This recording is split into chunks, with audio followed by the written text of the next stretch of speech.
J'étais à l'orphelinat, et puis une dame de l'orphelinat qui vient et qui me dit « Ça te dit d'avoir une nouvelle maman ?» Moi, je dis bah, « C'est quoi une maman ?» Franchement, je t'attends de ranger les peluches. Elle fait bah, « Je te demande pas de savoir ce qu'est une maman, je te demande si t'en veux une, point barre. Je cherche pas plus loin. » Alors moi, du coup, j'étais vu d'une bonne humeur. Je fais bah ouais, pourquoi pas, allez, vas-y. Parce qu'en fait, j'ai appris plus tard qu'à partir de 7 ans, un enfant a le droit de refuser ou non d'être adoptable. Et si j'avais dit non à cela, bah, je serais pas là aujourd'hui non plus. Voilà, exactement. L'adulte que vous êtes aujourd'hui lit quoi dans le regard de cet enfant? Moi, j'avais pas peur, mais voilà, j'étais impressionnée de toute cette attention à mon égard. J'étais cette dame qui me parlait, des photos, des livres, ah d'accord. Donc elle a fait un album sur sa vie, en fait. Voilà, sur sa vie, sa photo du chien, d'un monsieur, d'une vieille dame. Et donc du coup, cette rencontre? Voilà, cette rencontre, elle était forte en émotion pour tout le monde. Elle a été tremblante, parce que du coup, elle voyait son... Vous vous rappelez de ça? Oui, la petite fille remarque que cette femme tremble. Voilà, l'émotion. Moi non, au contraire, j'étais très refermée une fois de plus.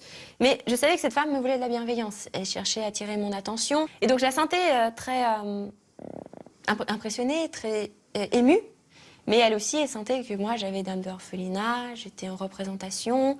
Et je voulais pas attirer... je voulais attirer son attention de façon discrète. Donc je lui donnais à manger, des choses comme ça, très polies. Elle me fait des chatouilles. Mais... Vous connaissiez les chatouilles? Non, mais c'est très désagréable. Vous savez pas qu'il faut rigoler? Non, voilà, mais c'est très désagréable. Parce que, et là, c'est vraiment le premier instant d'intimité, mère-enfant, de notre relation, entre guillemets. Elle a pu m'adresser un bisou, des choses comme ça. Elle-même a vu que voilà, les frontières étaient coupées, quoi.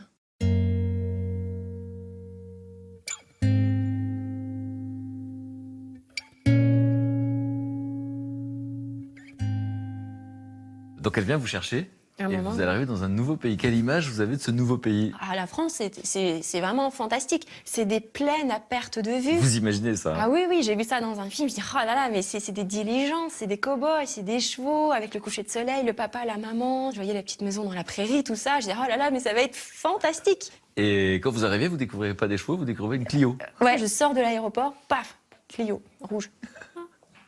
Et après, je regarde un peu ailleurs, mais ils sont où les poneys, ils sont où les chevaux? Mais du coup, ma mère, ne parlant pas ma langue, elle comprend pas mon désespoir de ne pas être dans un western. Et donc, c'est vrai que c'est une première claque.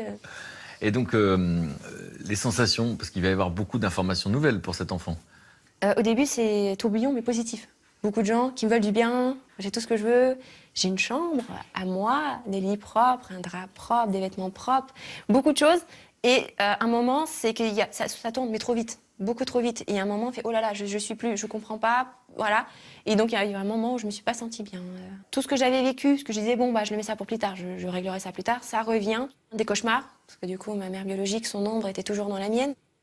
La première peur que j'avais, c'était que ma mère biologique et mon beau-père reviennent me chercher. Et ça, c'était vraiment, ça m'a duré des mois et des mois. On me disait non, c'est pas possible. Je dis, non, vous les connaissez pas. Vous savez pas à quel point ils sont méchants, à quel point ils peuvent. Quand ils veulent quelque chose, ils l'obtiennent. S'ils veulent me revoir, ils m'auront, ils viendront me chercher. Donc c'est une peur qui m'a gardée plusieurs mois. Donc je faisais des cauchemars la nuit, je me cachais derrière les armoires. Donc c'est vrai que c'était assez difficile. Avec le recul, puisque vous êtes adulte, on peut parler de dépression pour un enfant à ce moment-là? Oui, je pense, oui. C'est vrai qu'il y a des photos où j'ai le regard vide.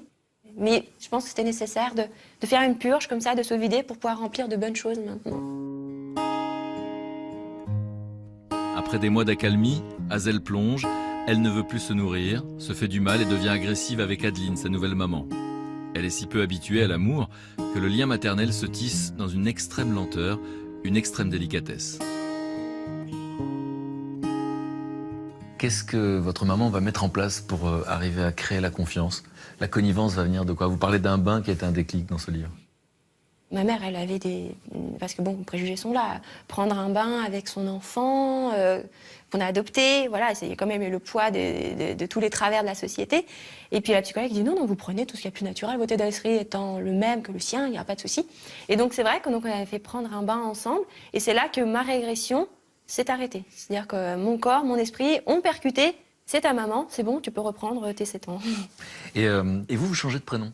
Je change de prénom, oui, parce que justement la vie change. Je vais à l'école, un rêve que je nourrissais depuis toujours. Vous n'aviez jamais été à l'école? Voilà, donc je vais à l'école, j'ai des copines, j'ai des activités, je commence à parler français.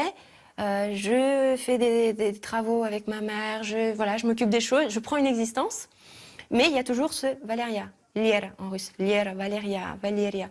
Et je me dis, ce prénom, c'est celui de ma mère biologique. Mais enfant, vous dites. Voilà. Ah oui, Incroyable. j'avais 8-9 ans. Et je dis, non, je veux pas. J'entends, c'est sa voix que j'entends quand on prononce mon prénom. Et j'ai dit, je veux changer de prénom, je ne veux plus porter ce prénom. Et c'est pour ça qu'on a choisi le prénom d'Azel, qui est mon deuxième prénom. Et qui, voilà, c'est vraiment, ce prénom-là a fait une totale renaissance. Et comme vous disiez, cette personne brisée, je suis une nouvelle personne construite.